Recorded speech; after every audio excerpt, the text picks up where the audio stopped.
Hello, my name is Trudi Pollard. I live in Bedfordale in Western Australia. I'm a textile artist and I just love working with natural dyes. I have been captured by colour all my life. I've always been an artist, always, and I like working with natural materials, natural fabrics, and the plants and trees that grow all around me. It's always fascinated me, and then when I was a child, I always wondered, why is that flower pink and the one next to it sort of reddish and the other one is yellow when they're all growing together? And it always wondered how that happened. So always fascinated with nature, and so I think I've always been an artist all my life. Making and creating is simply part of my life. It keeps me healthy mentally and physically. It's kind of meditation for me, especially making.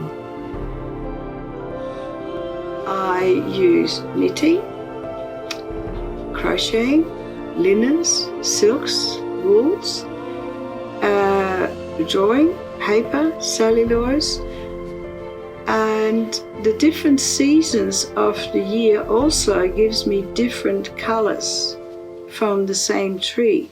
Things might be much more vibrant after summer, because the tree's hung on to all its colour, all the water is precious, and after winter it's plentiful and it's different colours.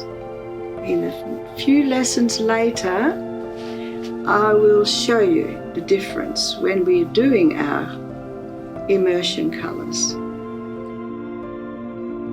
When I sometimes travel, because certain things are flowering or blossoming in different areas, and I always then introduce myself to the people that are living there, and I listen to their story. I ask them about when did they come there, what are they growing, what are they doing, and some of the stories are just absolutely wonderful. They tell me.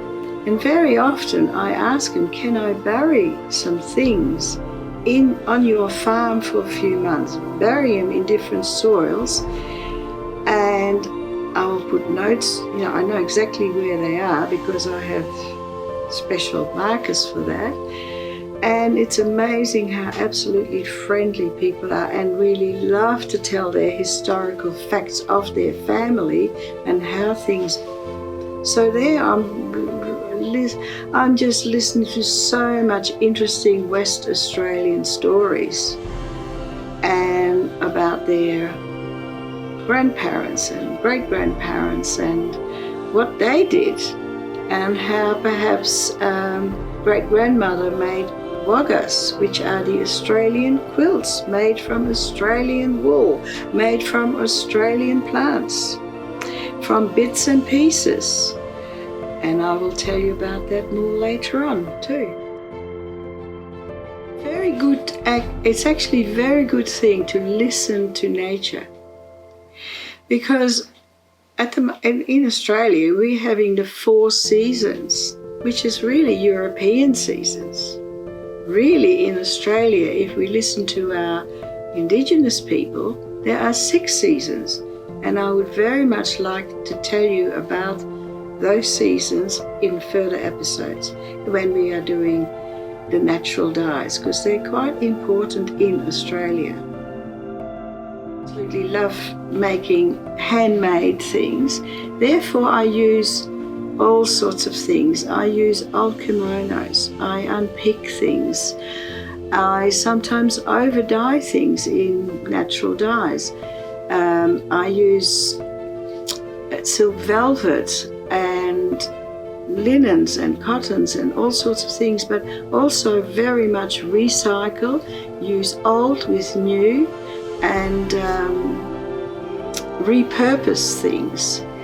And sometimes that looks absolutely beautiful if you've made a beautiful pieces of handmade, your own colors, your own stitching, and then all of a sudden there's a lovely small piece of a Japanese kimono or a French piece of a scarf that was really worn out, but there was still a little piece that was beautiful.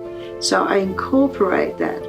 So when you look at the fabrics, everywhere you go, let it speak to you. And sometimes the next project you use, you might not need that piece. But in the future, all of a sudden you've got all those pieces in a lovely box, and then you think, that piece I picked up somewhere and it's got a memory. That's exactly what I need now in this little coat or shirt or wall hanging or quilt or whatever you want to make. Artwork is a completely eco-friendly practice. I use no chemicals, I use rainwater, and I use a lot of recycled equipment and stuff that I find somehow in garage sales and opportunity shops and secondhand, and friends are getting to know me, so when they're getting rid of stuff, they always ask me, can you use this, Trudi? Is this suitable for you?